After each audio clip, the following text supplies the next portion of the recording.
2018年的扫黑除恶专项斗争让黑恶势力坐立不安，但还是有一些人在大老虎的保护下做出更嚣张的事情来。一辆面包车将一个麻袋扔在公安局门口，门口的环卫工人看到后上前查看，他慢慢的解开绳子，下一秒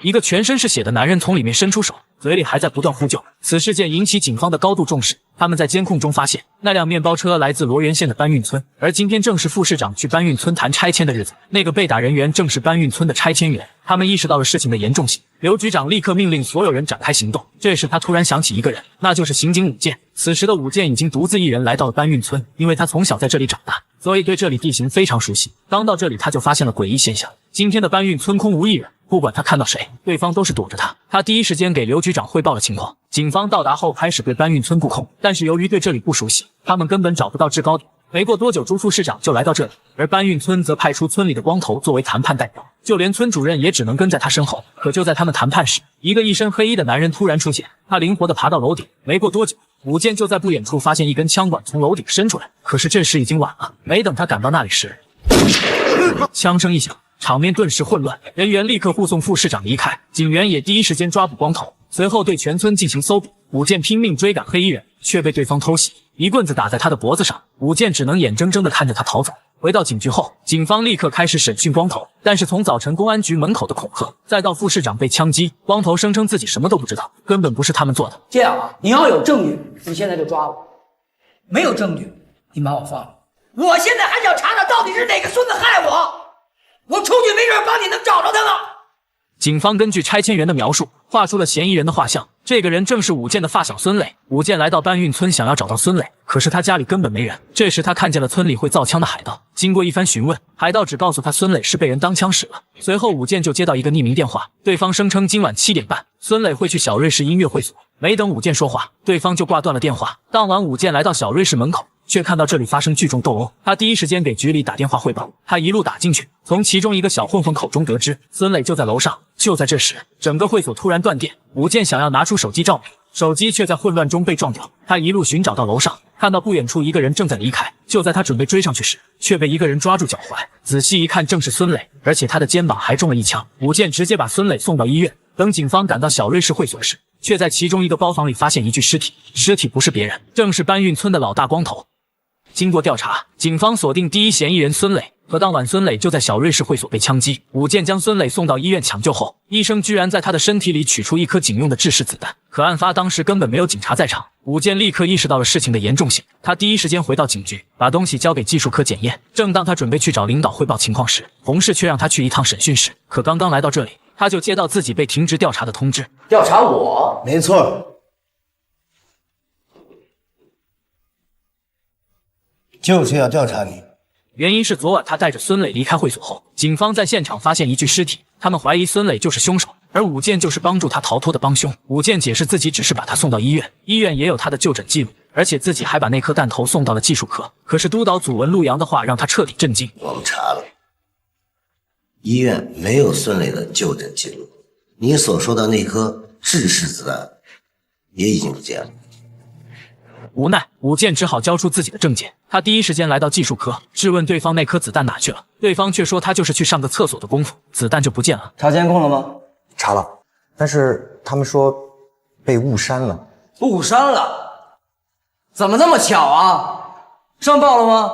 上报了。听了他的话，武健直接被气笑了。他意识到一定是有人想让孙磊顶罪，现在所有证据都指向他就是凶手，包括前一天的副市长枪击案。武健带着同事依然来到医院，果然就诊记录已经消失了。他质问护士吴佳英主任在哪里，因为孙磊体内的子弹就是他取出来的。对方却说吴主任休息了，而且电话也关机了。武健只好根据医院提供的地址找到吴主任的家，可是不管怎么敲门都没有任何回应。就在他们准备离开时，武健突然接到孙磊的电话，孙磊已经从医院跑出来了。他告诉武健让他救救自己的老婆，随后便挂断电话。而武健跟依然离开的身影被吴佳音看得清清楚楚。我是吴佳音，他已经来过了。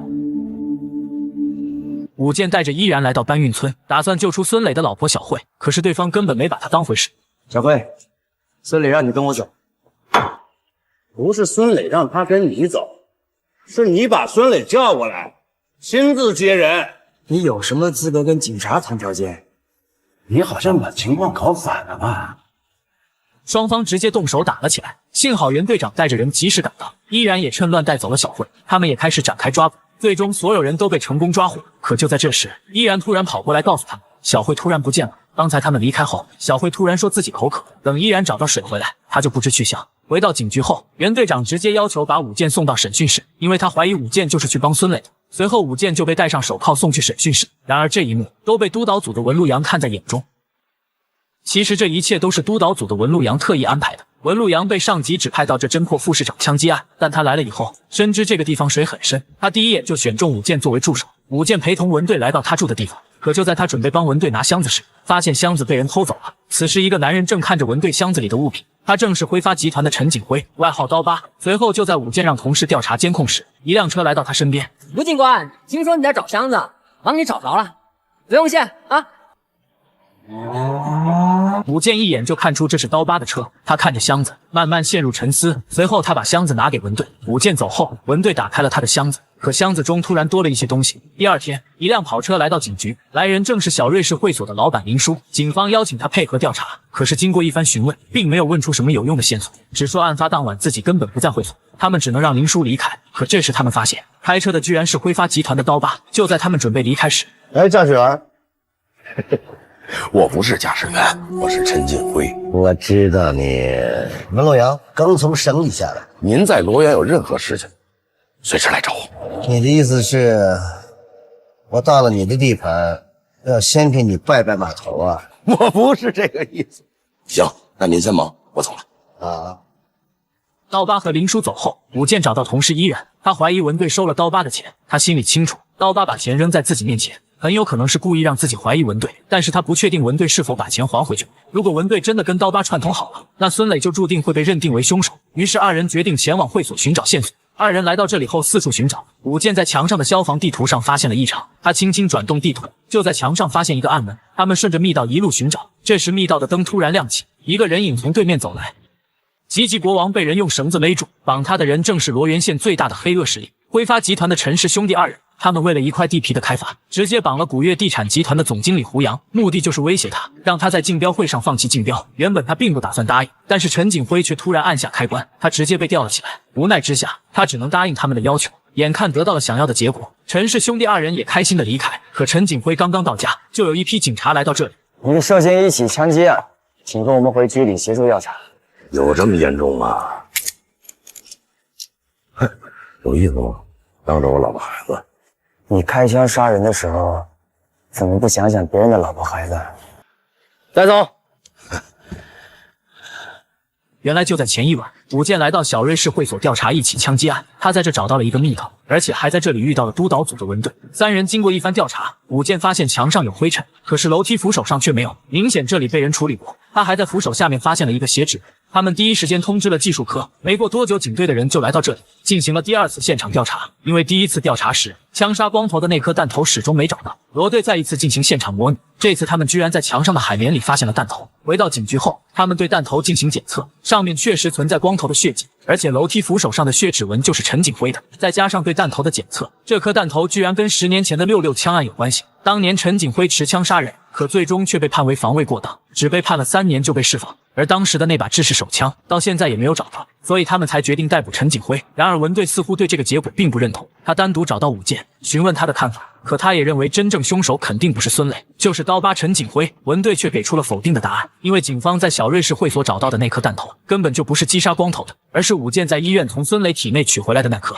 这颗弹头就是被文队拿走的。原来这一切都是文队故意安排的。没等武健询问他为什么这么做，文队就让他讲讲当年的66枪案。当年武健是一个刚刚考上警校的小青年，他因为看不惯别人收保护费被人围追，最终被追到一个死胡同里。就在对方要动手的时候，武健的大哥刘震突然出现，两人没用多久就把所有的小混混全都打趴下来。武健是搬运村唯一一个考上大学的，而且还是警校。刘震一直很看好武健，所以一直对他很好。可没过多久，刀疤就带人找上门。当年的刀疤只是当地的一个混混头目。刘震看到对方虎视眈眈，就让朋友老七把儿子先带走了。兄弟，你看我们做生意都不容易。看啊，一共欠我3万块钱，每月1000块钱的保护费，加起来是7000，再加上2万多的这个医药费。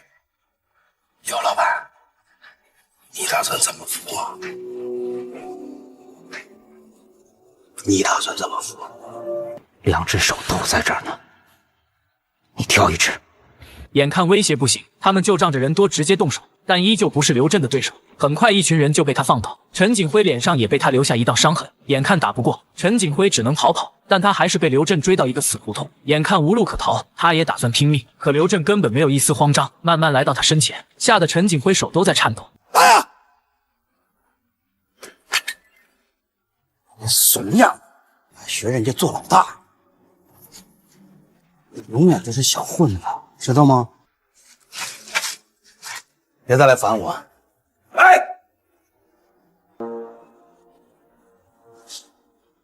一声枪响以后，武健也赶到这里，刚好看见刘震倒在血泊当中。刚刚考上警校的武健发誓要将陈景辉绳之以法，可谁也没想到，第二天刘震的儿子就找到他。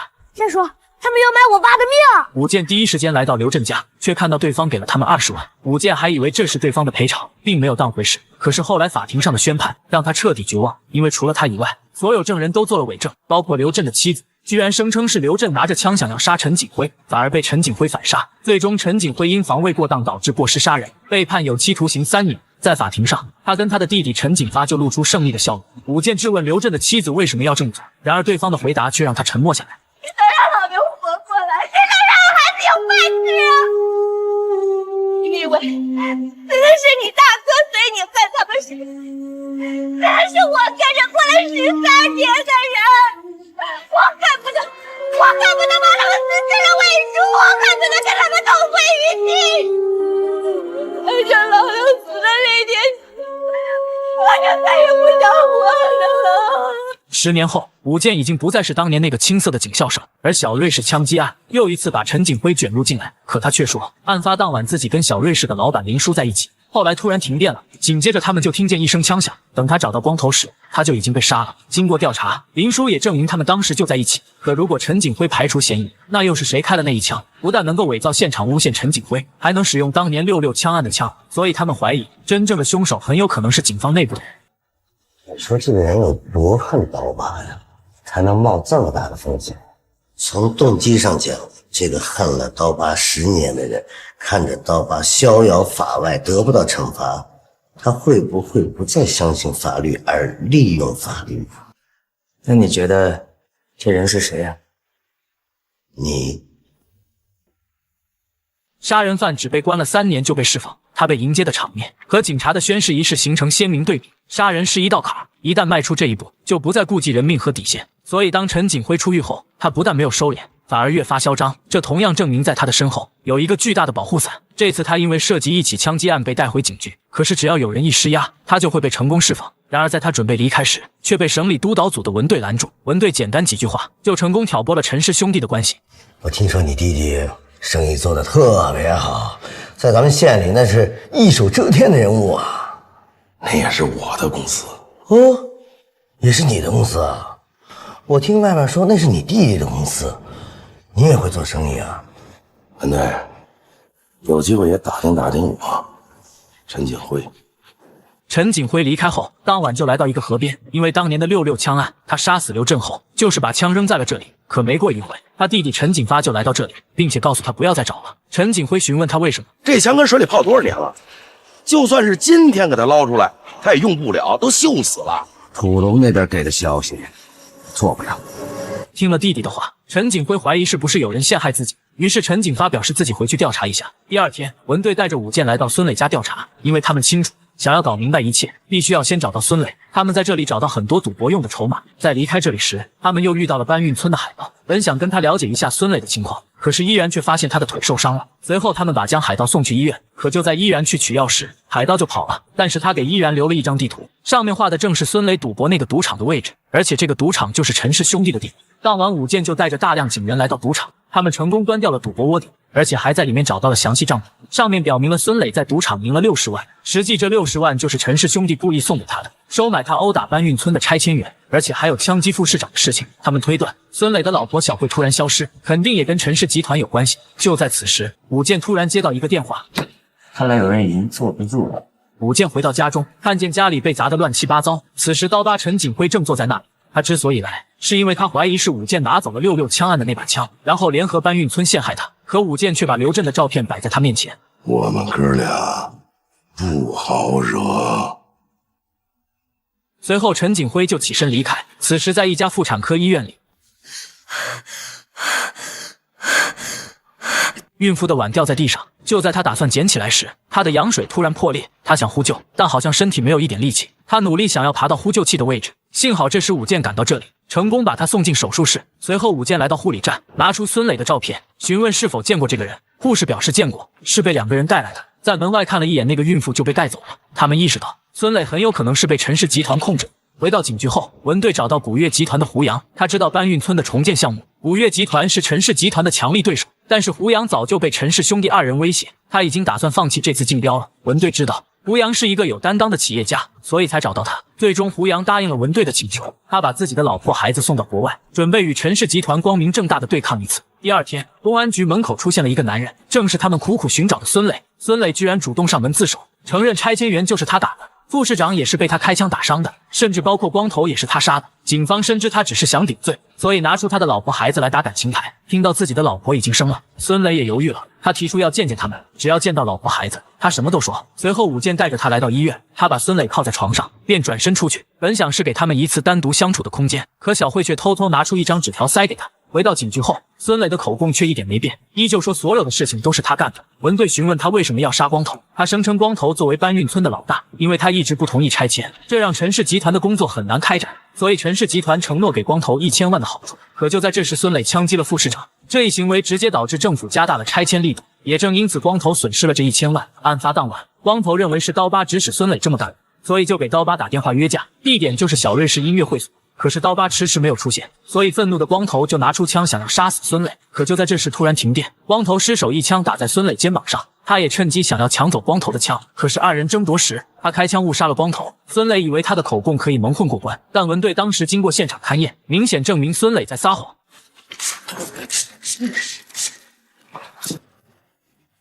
按照你的说法，你失手打穿了光头的心脏，子弹贯穿身体之后会形成一片圆形的喷溅性血迹。经过我们现场勘验，中间有一块是空白的，你给我解释解释，为什么有一块是空白的？听了文队的话，孙磊彻底慌了。然而文队却没有再继续询问，他找到武健，让他在搬运村的招标会上直接逮捕陈锦发。只要让孙磊看到陈锦发被逮捕，他一定会交代一切。另外一边的招标会上，陈氏兄弟2人还以为所有事情都势在必得了。吴总，今天就看你的了。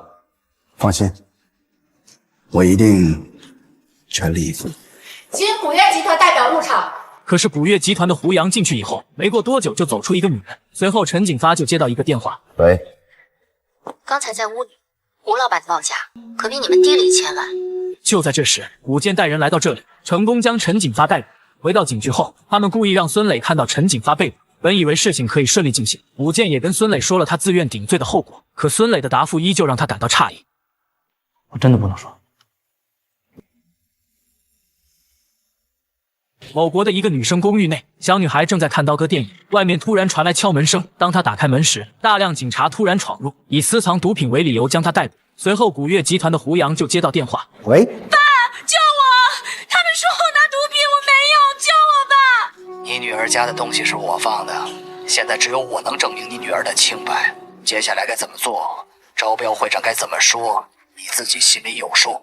听到对方的话，胡杨彻底绝望了。招标会结束后，胡杨面无表情地从这离开，而刀疤却面带微笑地从武健身边经过。谈判过程中，刀疤的惊人举动直接拿下此次竞标。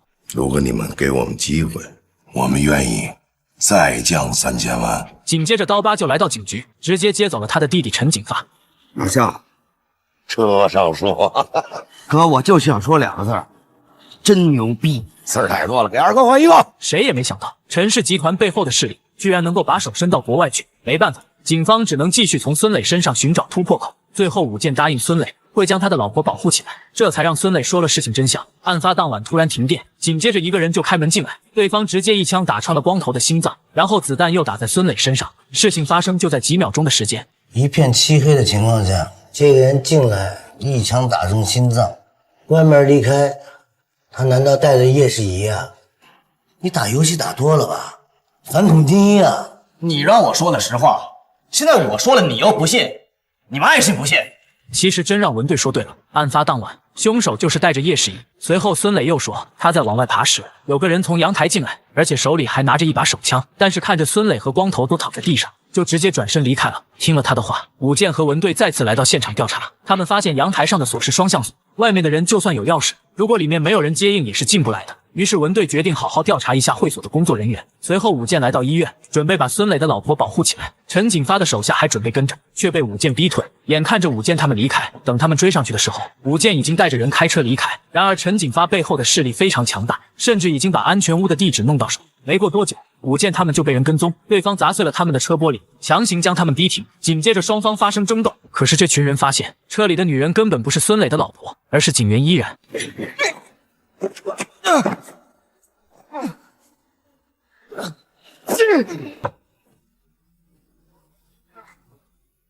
原来来人就是陈景辉，一看他们中计了，便打算处理掉武健离开这里。可是走到半路的时候，路前面突然出现一个油桶，还没等他们反应过来，油桶就被点燃。一声爆炸过后，不远处一个人用枪打爆了他们的轮胎，他们只好下车逃跑。此时一个人拿着一把土枪站在不远处，等他们跑远以后，他上车里将武健救出来，把他放到了路边。另外一边依然从昏迷中醒来，原来他们从医院逃离时，中途就把孙磊的老婆带走了。没过多久，大量警员赶到这里，也第一时间将武健送到医院。公安局副局长得知此事后非常愤怒，亲自带人来到陈氏集团，告诉你们老板，做什么事情要有底线。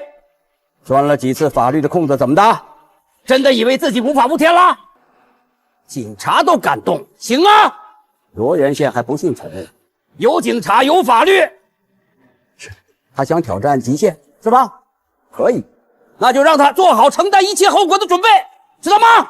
没过一会，陈景发就接到背后势力的电话，因为他们这次枪击武健的事件已经引起了省里的重视，确实做得过于嚣张。另外一边，文队再次审问孙磊，并且告诉了他武健被枪击的事情，因为孙磊跟武健从小就是发小，这次也是为了保护他的老婆孩子而受伤。得知此事后，孙磊终于交代了一切，所有事情都是陈景发指使他做的，而且陈景发在公安局里有人，这个人外号叫土龙。听了他的话，文队认定公安内部有内鬼，而且级别还不低。从今以后，除了我和武健以外，谁问你话，你都不要说。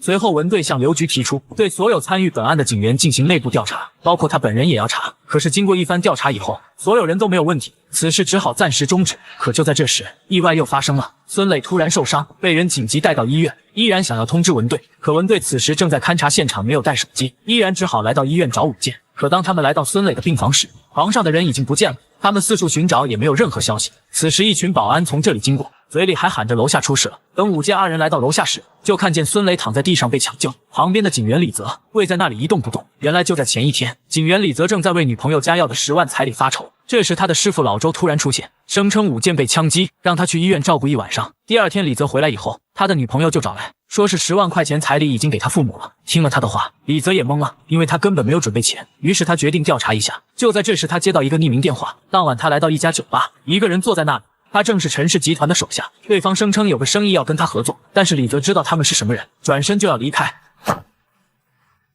我还没说什么事儿呢，别着急拒绝我。第二天，孙磊突然找到袁队，声称自己有重要线索，但是要求他们把所有监控都关了。为了得到线索，袁队关掉了所有监控。孙磊说殴打拆迁员、枪击副市长这2件事，他有一个同伙，就是搬运村的那个胖子铁头，而且那把枪就在铁头家。得知此消息，袁队直接带人前往，只留下孙磊和老周在审讯室。没过一会，他们就听见一声惨叫，来到审讯室后，发现2人都躺在地上。老周说孙磊袭击自己，所以才扎伤了他的腿。来到医院以后，依然问他为什么这么做。孙磊表示自己只是想见到武健，依然答应他的请求便离开了。可就在这时，外面突然传来争吵的声音，警员小马上前查看，刚刚表明身份就被推倒，他便追了上去。可是李泽却返回病房，此时的孙磊居然昏睡过去。李泽打开手铐将他带走，刚刚走到楼下，李泽就被人从身后电晕。等他醒来时，自己手里多了一个注射器，而孙磊已经死亡。经检验，死者孙磊体内发现混合毒药，现场发现一个注射器，上面检测出李泽的指纹，而这种毒药跟3个月前的一起毒杀案有关。当时这起毒杀案结案后，剩下的毒药就是李泽经手处理的。目前所有证据都指向刑警李泽就是凶手。这时文队问出了一个至关重要的问题：什么是他杀孙磊的动机？警方经过调查，发现李泽的银行卡里有一笔10万块钱的收款记录。文队开始对李泽进行审讯。文队质问他，案发当时为什么会跟孙磊出现在楼下？他的解释是，当时走廊发生争吵，而这个争吵的人他认识，这人叫阿飞，1天前刚刚找过他，想要跟他一起做一些金融生意，但是被自己拒绝了。他知道这个阿飞是陈氏集团的人，所以他担心出现意外，就背着孙磊准备先回警局。阿飞曾经给自己打了10万块钱，结果这笔钱被自己的女朋友当成彩礼给了父母，但是自己已经给袁队发邮件报备，可文队只在他邮箱的草稿里面看到邮件，袁队也说自己根本没收到邮件报备，而且他们在李泽的更衣柜里找到了剩下的毒药，李泽根本百口莫辩，可谁也没想到，这时文队却说李泽是被陷害了。他带着袁队来到监控室，拿出一个注射器让袁队演示一下。随后文队说，如果是李泽杀死的孙磊，注射器的推送柄上应该有他大拇指的指纹，可是经过比对，只有注射器的身上有指纹，推送柄上根本没有。所以文队那天故意在会议上询问剩下的毒药找到了吗？其实他早就在更衣室里偷偷安了监控，虽说看不清栽赃的人是谁，但是足以证明李泽就是被人栽赃陷害的。最终李泽洗清嫌疑，可是当晚他就去找了陈锦发，他质问对方为什么要陷害自己，可陈锦发却说帮自己办一件事才告诉他。李泽当然不打算同意，可就在他打算离开时，就不想知道是谁陷害的你吗？谁？土龙。另外一边，文队跟武健说了整件事情的经过。他只是木匠刚刚发展的行贿对象，所以你把李泽放出去，是为了钓鱼？谁让你们局里面水那么深呢？还好我的线够长。50万，我帮你摆平土龙。这只是咱们初次合作的钱。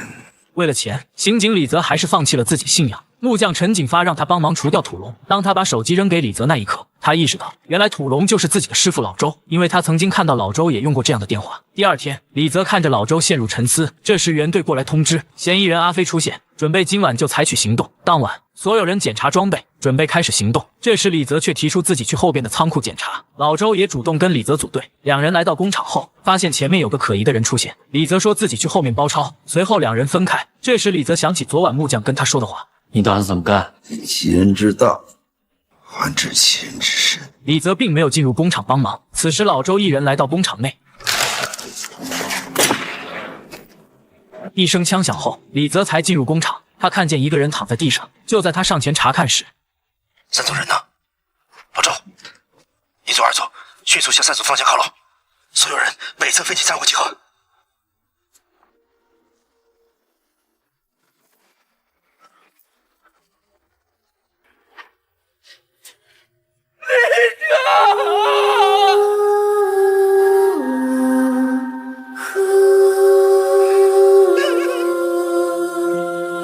最终死的人居然是李泽。文队和袁队第一时间对老周进行调查，老周声称自己跟李泽发现可疑人员，没想到李泽直接就追了上去，自己则打算去后门围堵。随后他就听见一声枪响，等他赶到里面时，就看到阿飞和李泽都死了。第二天，文队和武健开始调查现场，他们在现场进行模拟，因为李泽的死亡原因跟孙磊一样，都是被注入了混合毒药。按理说药物进入身体后的短时间内不可能那么快死去，可老周说听见枪响就冲了进来，就看见李泽已经死了，明显他说谎了。随后二人来到仓库后门调查，他们发现后门的木板被破坏，上面还有脚印。回到警局后，文队找到老周，说要请他喝茶，便把他带走了。这时武健却来到他的办公桌，从地上拍下了老周的脚印，紧接着他在桌子底下似乎看到了什么。此时文队正在给老周施压，不断询问事发当晚的事情，可他却开始假装难过，而且表示自己有点累，想回去休息一下再向文队汇报。文队同意了他的要求，可他刚刚走出来就遇到武健。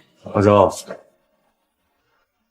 我们在仓库找到了一些新的疑点，想跟你再了解点细节。可是，在审讯过程中，警员老周咬死李泽是跟阿飞同归于尽的，但是文队拿出了有力证据，让老周无话可说。在现场你碰过注射器没有？没有。阿飞手中注射器的指纹检验报告出来了，上面没有你的指纹，也没有阿飞的指纹。听了文队的话，老周彻底慌了，因为经过现场调查，嫌疑人阿飞为了不被发现，案发当晚他在自己的手指上涂了胶水。老周还想狡辩，这时武健拿出一部手机，这部手机就是在老周桌子下面发现的。他看到手机后，居然说这部手机是他用来联系情妇的。我们每天日夜2班倒，厨房任务连洗澡的时间都没有，你还有时间找情妇？你时间管理大师啊！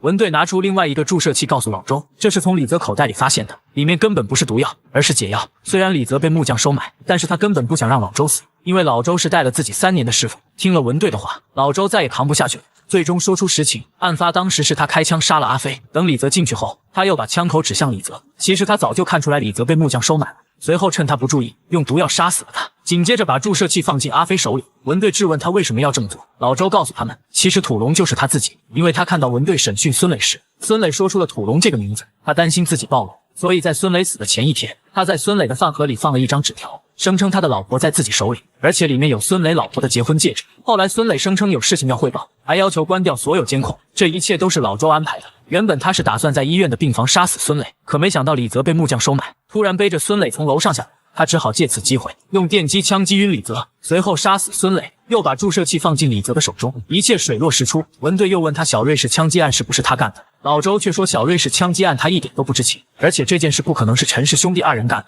因为他们当时压根没把这件事放在心里。最后还是他告诉木匠，涉案枪支是当年的66枪案那把枪，这才让木匠重视起来。因为当时马上面临搬运村的招标会，木匠不想出现什么意外，所以才让孙磊把小瑞士枪击案一起顶了。武健提醒他要把自己知道的全部交代出来。我手上已经有3条人命了，死罪难逃，该说的我一定会全说，但剩下的我真不知道。我希望你们能相信我就是木匠手下通风报信人的一个很小的角色。没了？没了。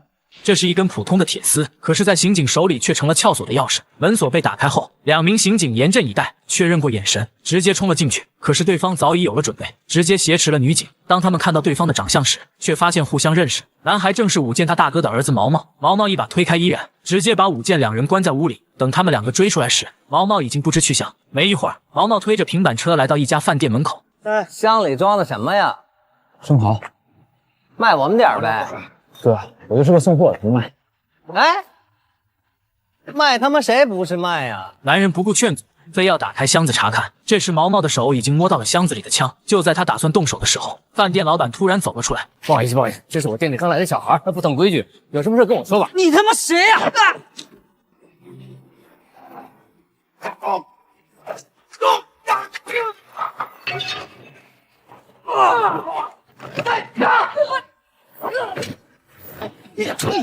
老板行云流水的动作，一看就不是简单人物。这时饭店里的一个男人向毛毛使眼色，随后2人便趁乱跑了。原来男人是当年刘震的兄弟老七，他们今晚出现在这里，目的就是刺杀刀疤。此时饭店老板已经搞定了所有人，而刀疤的车刚好从这里经过。毛毛不听老七的劝阻，直接追了上去。老七也转身逃跑，可他还是被饭店老板抓到，随后就被绑到一艘船上。他质问对方到底是谁，对方并没有回答他。这时从船舱里走出一个人，正是督导组的文队。还不等文队问话，老七就说赶紧通知武健，毛毛去找刀疤了，而且他的手里有枪。此时毛毛已经等在林叔楼下，刚好看到刀疤从他家离开，可就在他准备出手时，武健及时赶到，制止了他的行为。回到警局后，文队和武健对老七进行审讯，他从头至尾的交代了一切。当年的66枪案，他亲眼看见刀疤杀死刘震，刀疤逃走后，他一路跟随。后来刀疤扔进河里的那把枪也是被他捡走的，但是他深知自己不是他们的对手，为了不暴露身份，他偷偷把这把枪放在了警车上。虽说当时只看到那个警察的背影，但他亲眼看见枪被他拿走了。可是谁也没想到，后来警方公布案情时，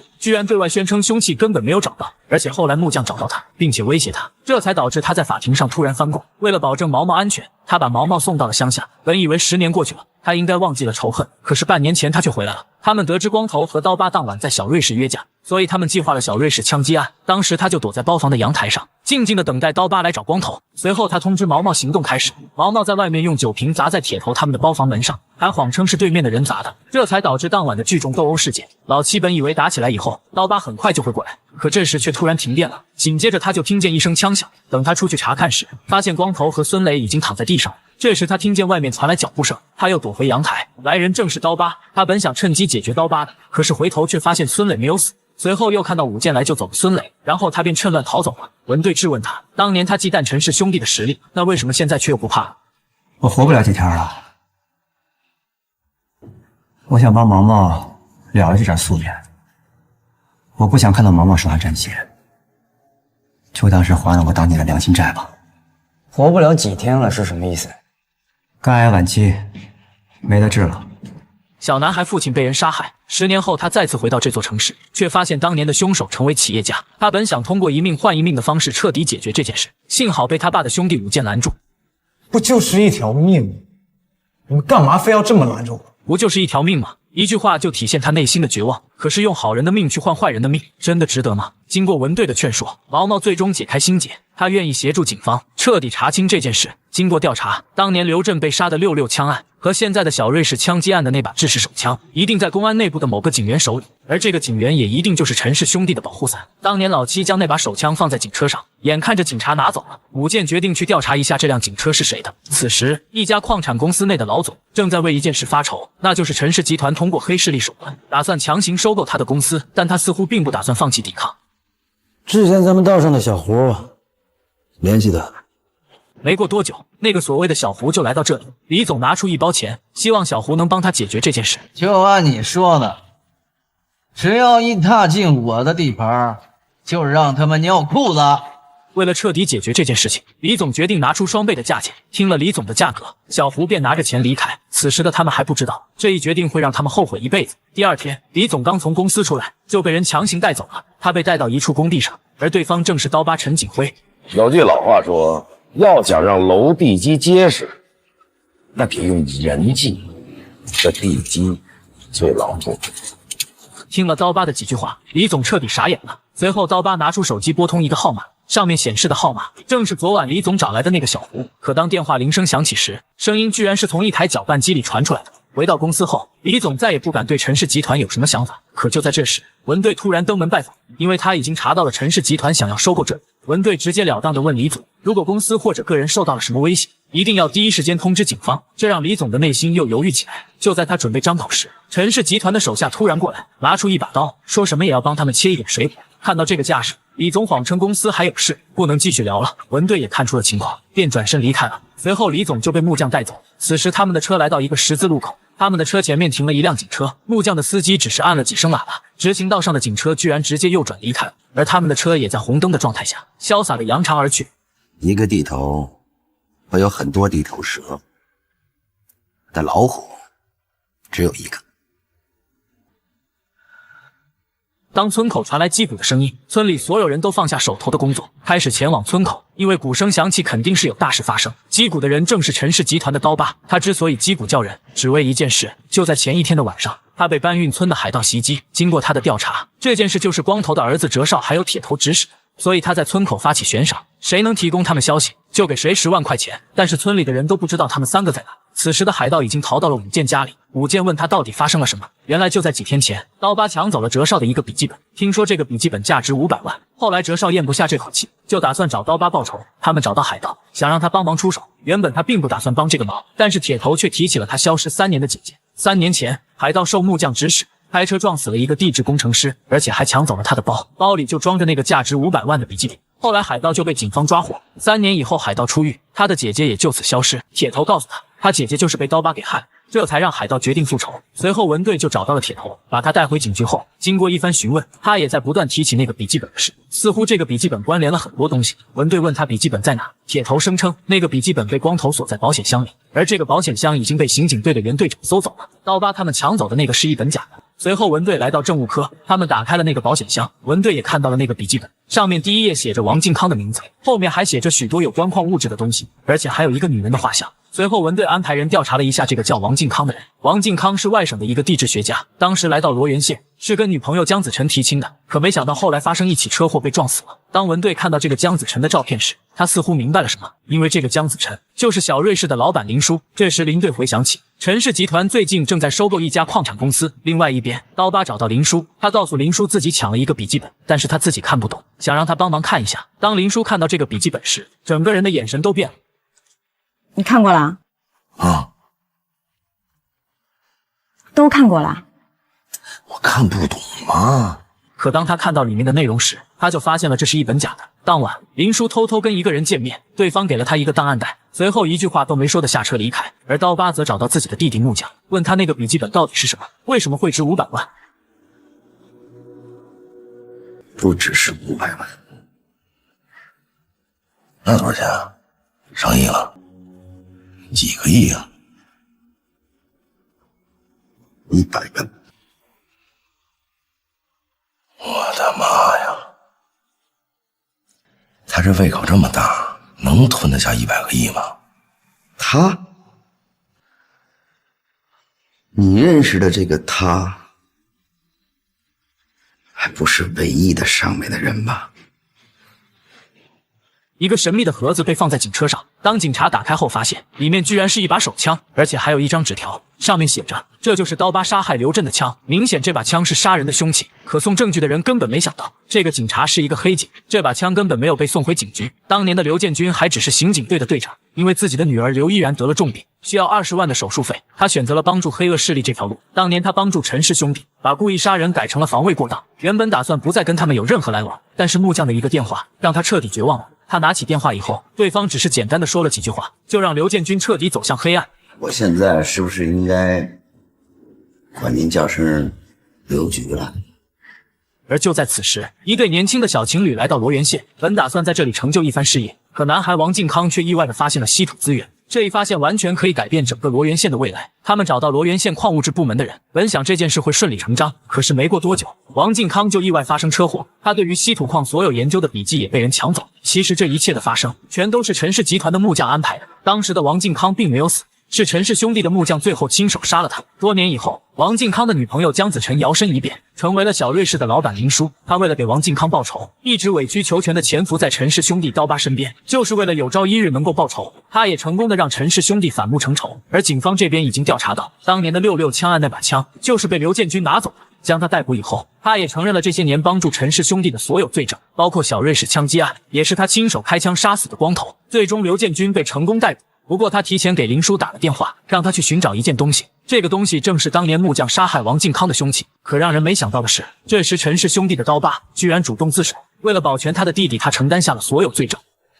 我告诉你，你们在罗源县肆意妄为的日子结束了。66枪案，我一定会让你受到你应有的惩罚。陈锦发干的事，你一件也别想顶。你们兄弟俩会一起站在法庭上，接受法律的审判。另外一边，木匠的别墅里来了一个重要客人。您怎么亲自来了？我再不来，天都要翻了。没想到陈氏集团背后的大老虎，居然是丰州市的副市长朱庆云。此时他们正在谈论督导组的文路阳，因为他们的计划，文路阳是最大的阻碍。可没想到，第二天文队居然主动找上门。木匠本想在这直接解决掉他，但是文队的几句话让他放弃了这个想法。您说吧。朱庆云，把朱庆云推出去，打掉这个伞，对你非常重要。原来文队早就调查到，他背后的人就是朱副市长。木匠质问文队，跟自己说这么多到底想要什么？搬运村的稀土价值多少？陈总，你以为你能瞒得过我吗？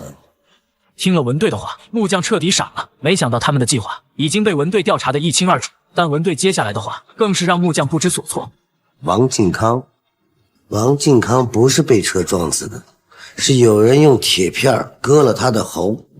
我不知道你在说什么。你以为刘建军把那个东西从物证室里偷出来销毁了？近墨者黑，你们都知道必须拿别人的一个把柄在手里，这样才能够保住自己的命。他一个老警察就不懂了。现在有一个权力足够大的人对他做出了承诺，只要交出了铁片，就能够保他不死。你猜他会怎么做？文队告诉木匠，朱庆云现在的价值已经不大了，如果木匠还想从稀土资源那100亿中分一杯羹，那就要考虑从新站队。文队声称，如果他愿意跟自己合作，那自己就会把当年他杀害王靖康的凶器还给他。文队带着木匠来到一个地方，告诉他那个凶器就在房子里，让他自己进去拿。开始木匠还是犹豫的，但他最终还是选择进去。可当他拿着东西出来时，事情再次出现变故，跟他妈假的似的。走，陈锦发，你叫谁呢？陈烈，现在不是闹着玩的时候。走，是要走，是你跟我们走。你什么意思？上面的意思。你也学会了？上面？哪个上面啊？朱庆云，你要是朱庆云的人，那我是谁？我一直都是朱庆云的人。没想到跟了木匠多年的手下，居然是朱庆云安插在他身边的线人。现在朱庆云得知木匠要跟文队合作了，所以他们打算杀人灭口。可就在这时，武健和袁队长突然出现，打乱了他们的计划。木匠也借此机会逃走，但还是被武健扑倒在地。就在二人僵持的时候，不远处突然冲出一辆车，幸好武健反应及时，一把推开木匠，自己也迅速躲开。木匠趁机上车逃跑了。来人正是文路阳。经过这次事件，木匠终于相信文队，选择跟他合作。他不认，就怪不得我不义了。那就恭喜陈老板安全上岸，彩烟滚滚喽！希望文队的这把伞能遮云盖日，一往无前。随后，木匠返回楼上，打算拿出朱庆云副市长的犯罪证据。可当他拿着证据准备出来时，却发现文路阳被省纪委的调查，直接被省纪委的人带走了。看到这一幕，木匠直接从别墅的后门逃走了。现在的他已经没有任何靠山。另外一边，中央督导组的组长来到省纪委，原来这一切都是他们演的一出戏。陈锦发已经慌不择路了，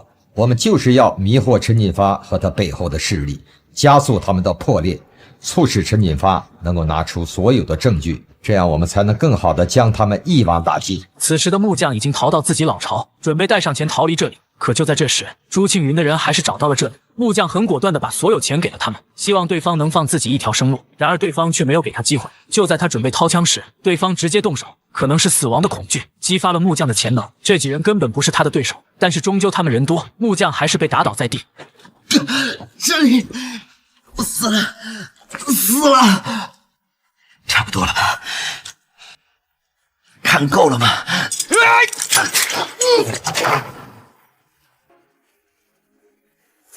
死了！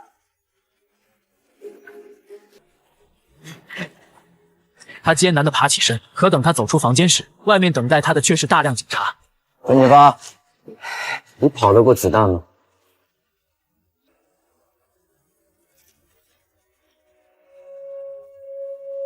武健一枪打掉他手中的枪，木匠陈锦发被成功逮捕。另外一边，省纪委的人也找到朱庆云。朱庆云，我们是省纪委监委的，你涉嫌违纪，请跟我们走一趟，接受组织调查。我配合，我配合，我是清白的，我是清白的。这个时候，朱庆云还说自己是清白的，但是他的双腿已经出卖了他。最终，罗源县的全部黑恶势力都被扫除。有很多人认为这部剧的结尾太过仓促，本以为背后的势力会很大，没想到最后只打掉了一个副市长。其实黑恶势力远超我们想象，无论官职大小，都给我们带来不公平的待遇。自从我国开展扫黑除恶专项斗争开始，黑恶势力和他们的保护伞都将无处躲藏，都会得到他们应得的报应。